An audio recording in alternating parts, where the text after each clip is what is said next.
So you've decided it's time to quit, and for you there's no turning back.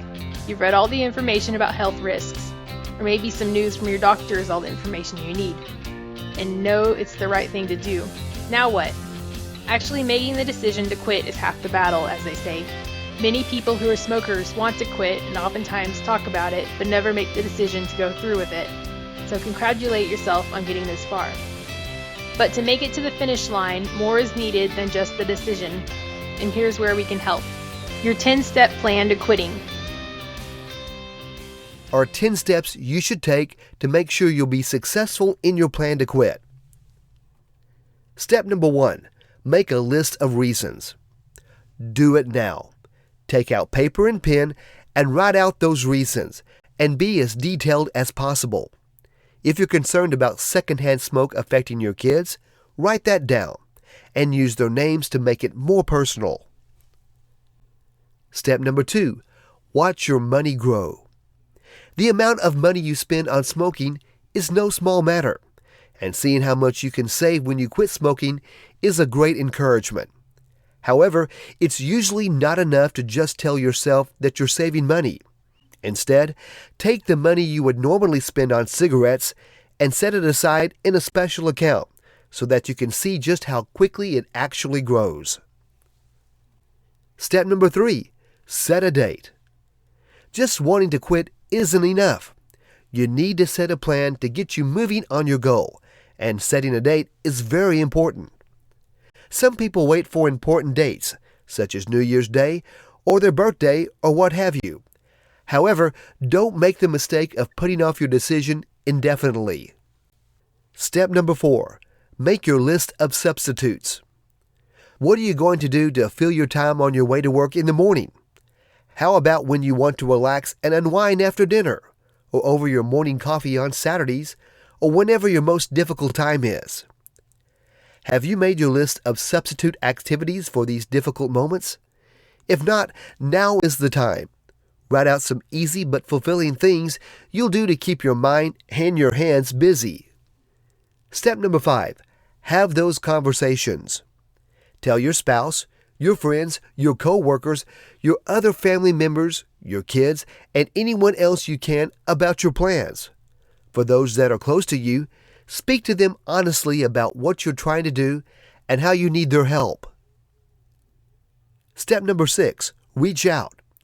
Have you done that yet? Have you read accounts of others who have been successful at quitting to see what they've shared? If not, why not? It's much better to have support in place before you need it, rather than wait until you're feeling desperate to start scrambling.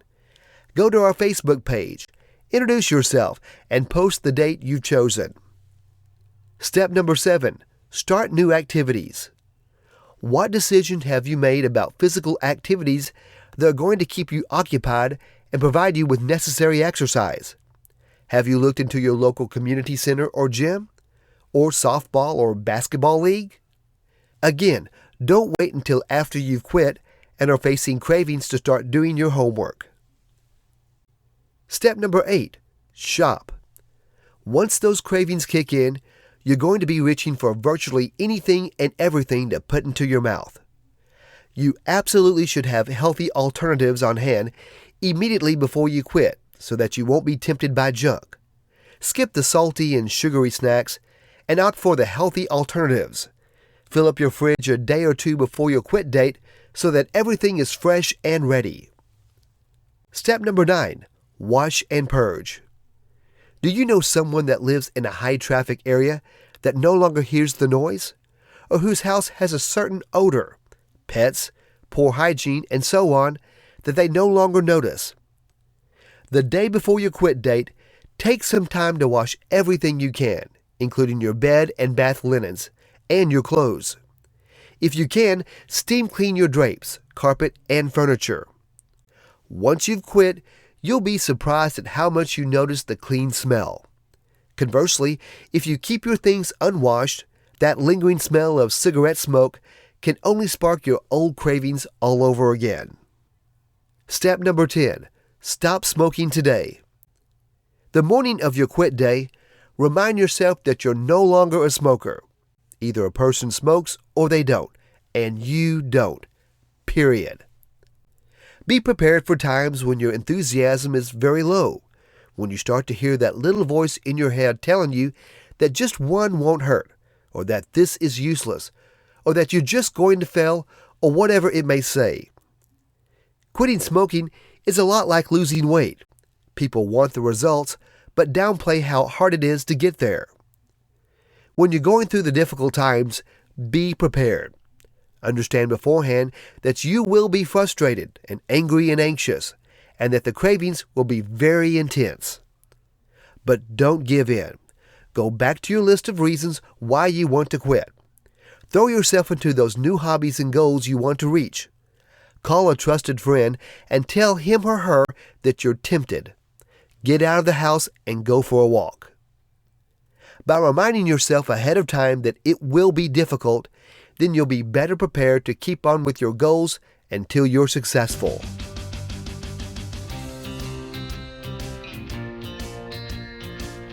To learn more, visit iStopSmokingToday.com.